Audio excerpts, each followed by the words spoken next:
Pemirsa, Partai Solidaritas Indonesia dan Partai Golkar sepakat berkoalisi di sejumlah pilkada serentak pada November mendatang. Namun kedua partai tidak berkoalisi, pemirsa, pada pilkada di Provinsi Banten.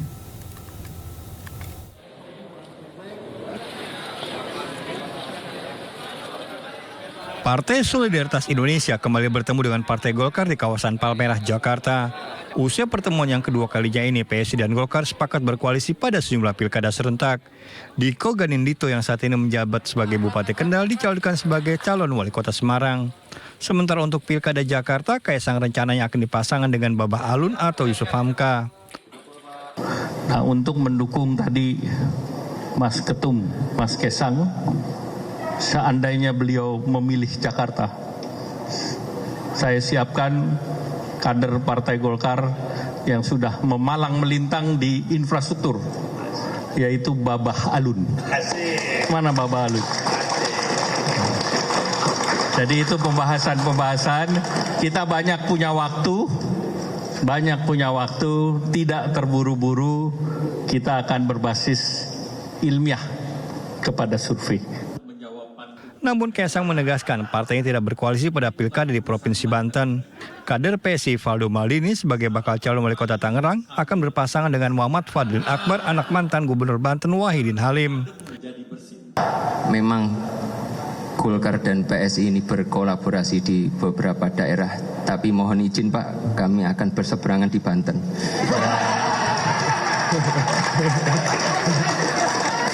Nah, sekalian izinkan memperkenalkan Pak, calon jagoan saya untuk melawan Golkar nanti di kota Tangerang Pak. Ada namanya Valdo Maldini Pak. Valdo Maldini. Saya kira itu aja Pak. Sementara di Pilkada Kabupaten Tangerang, mantan Sekda Muhammad Maisar Rasid rencananya maju sebagai calon kepala daerah. Suasana haru mewarnai pelepasan pensiun dan aparatur sipil negara ini. Masa kerja saya sudah memenuhi syarat, terus momentumnya juga pas, dan regenerasi juga harus tetap berjalan. Muhammad Maisar Rasid telah mengabdi sebagai ASN selama 41 tahun. Dari Jakarta dan Tangerang melaporkan. Ya pemirsa, saat melakukan kunjungan kerja ke Lampung Selatan, Presiden Jokowi memberikan respons usai Bobi Nasution mencalonkan diri sebagai Gubernur Sumatera Utara. Kepala negara menilai partai di Indonesia saat ini sudah pintar dengan mendukung calon berdasarkan elektabilitas. Tanyakan partai itu pinter-pinter. Biasanya dilihat adalah elektabilitas. Kita milih yang menang dong, gimana? Yang dilihat biasanya elektabilitas, ya. Jangan dipikir partai itu enggak. Partai itu pinter-pinter, apalagi ketuanya pinter-pinter. Tadi sempat berhenti di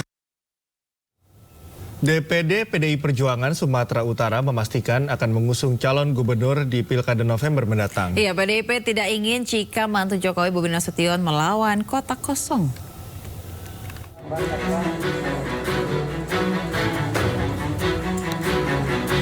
DPD PDI Perjuangan Sumatera Utara memastikan akan mengusung calon gubernur di Pilkada November mendatang. Sebagai partai ideologis yang memiliki visi membangun demokrasi, kalau hanya satu calon sama dengan melawan kota kosong sehingga proses demokrasi tidak terjadi. Namun usulan DPD PDI Sumatera Utara tersebut tergantung dari Ketua Umum PDIP Megawati Soekarno Putri. 4 calon gubernur diantaranya Edi Rahmayadi telah mengikuti uji kepatutan dan kelayakan di DPD PDIP Sumatera Utara. Kalau hanya satu calon melawan kota kosong, apa itu demokrasi? Dia tetap akan melawan sendiri ya Pak? Ya pasti. Kalau saya ditanya sebagai ketua DPD, saya akan usulkan ke Ibu Megawati, walaupun kita sendiri, pasti kita akan membawa calon kita sendiri. DPW PKS Sumatera Utara belum menentukan bakal calon gubernur yang akan didukung pada pilkada serentak. Sebelumnya sempat beredar kabar PKS telah memberikan dukungan kepada Bobi Nasution. Mantan Wakil Wali Kota Medan Rahut Manharahap mengikuti uji kepatutan dan kelayakan calon kepala daerah di DPD PKS Sumatera Utara. Rencananya mantan kader Partai Nasdem ini akan dipasangkan dengan kader PKS lainnya. Selain Rahutman, pada bursa calon wali kota Medan ada nama Profesor Rida selaku akademisi, pasangan Riko Uas dan Zakiuddin Harap yang didukung oleh Nasdem dan Partai Gerindra.